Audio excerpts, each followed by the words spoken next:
I have been looking for happiness for 20 years now. I've done everything correctly, everything I was supposed to do, but I can't find happiness or joy. Please help.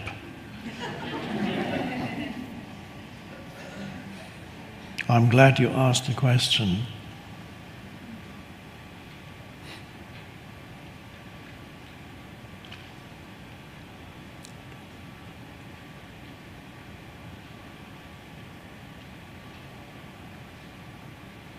The answer, of course, is very simple.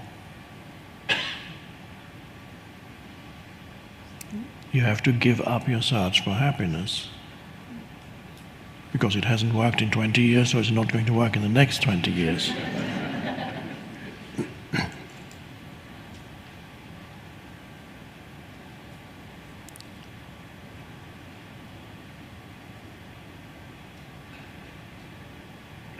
The very search for happiness prevents you from finding the happiness that is available to you already.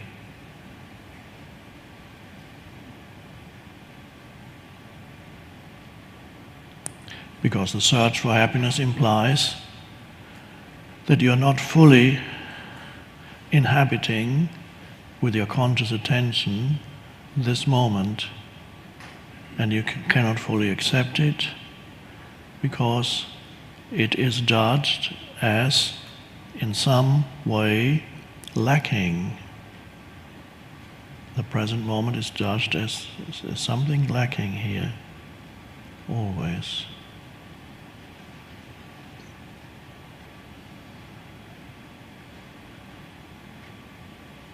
And the search for happiness implies you're looking for some future state.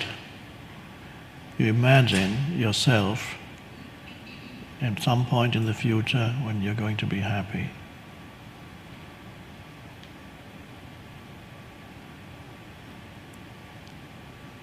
Happiness as such is also a strange term.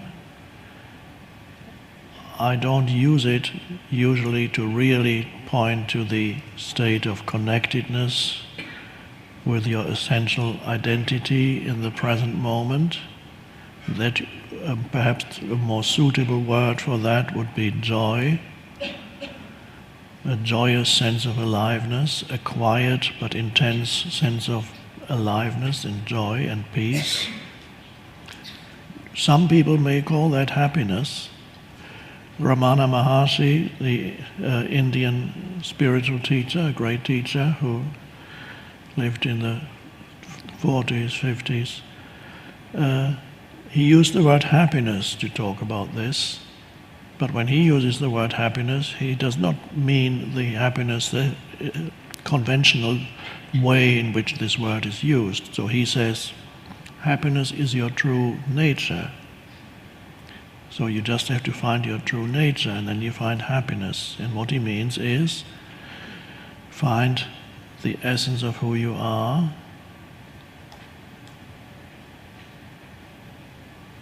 and then you have that state of joyous aliveness that some people call happiness.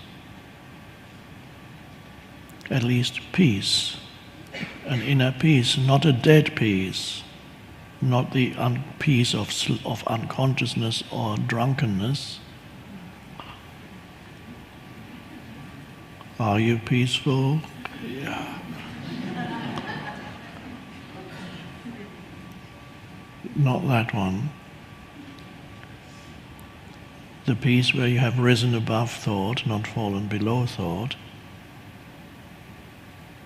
The vertical dimension again. So, what to do? You give up your search for happiness and give more attention to the present moment. And don't look for happiness in the present moment. Don't look for anything. Just be with the present moment and make it your friend. You might as well, since there's nothing else, ever. And since your entire life is experienced as the present moment, you might as well have a friendly attitude towards it. It is your entire life. It can only be experienced in and as the present moment.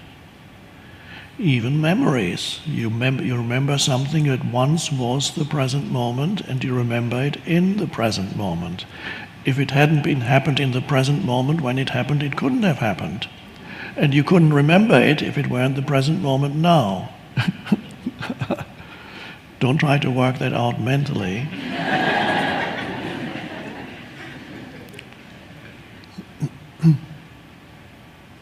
So everything is your entire life is only ever now.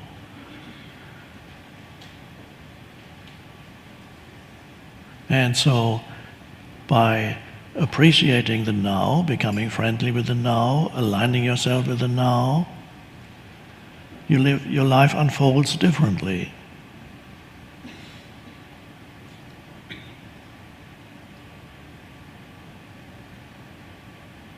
And you appreciate the little things, instead of thinking of the big things that would make you happy if you could only achieve them, including the idea of enlightenment, or whatever else it is, those big things that are going to make me happy. Instead, appreciate whatever is here in the present moment. And then you may find one day that listening to the leaves of a tree moved by the wind, that sound suddenly makes you happy. And you may find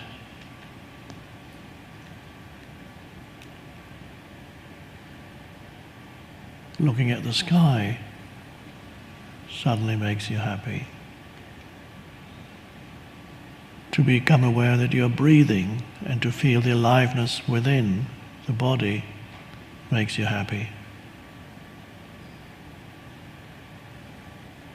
Touching paper that has been in the sauna for a while,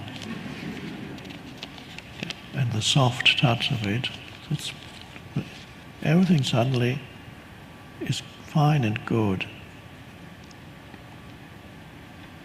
And if something unpleasant arises, as it sometimes does, of course, if action is possible, you take action towards changing the situation or removing yourself from the situation.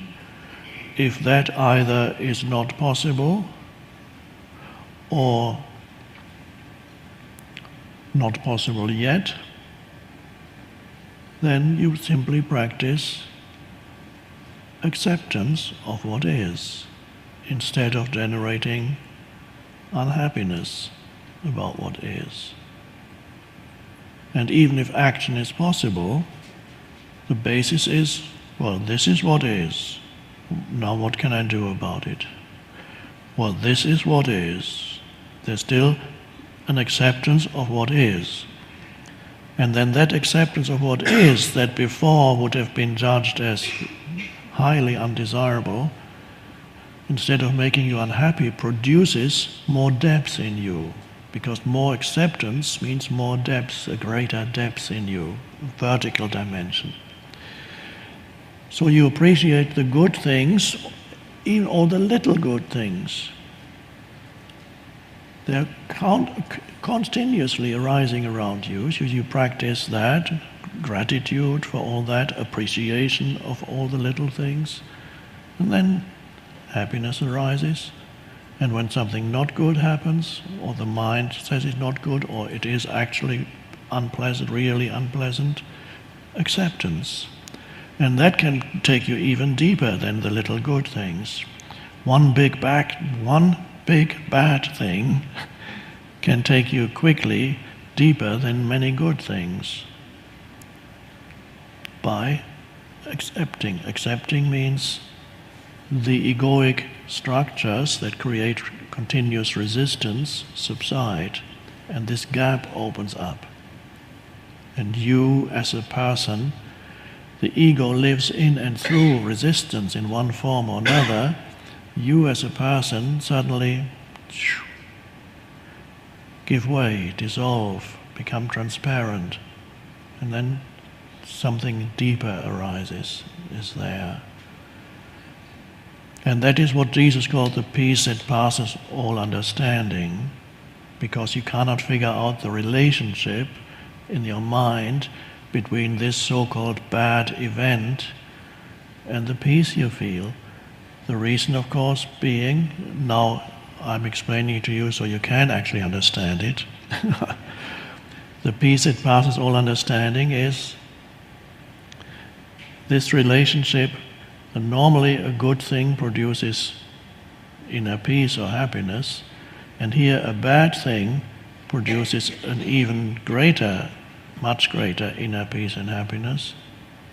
And that is because it, through acceptance, it causes the ego, which is a mind-made self, to get out of the way, dissolve, become very much weaker, become transparent instead of dense, and then your essence, identity as consciousness itself shines through. In other words, the ripple, which is the ripple on the ocean, lives on the horizontal dimension. All ripples are on the horizontal dimension. But when the life becomes too unpleasant for the ripple, that may force the ripple to become aware of that which is beyond the vertical dimension. Oh.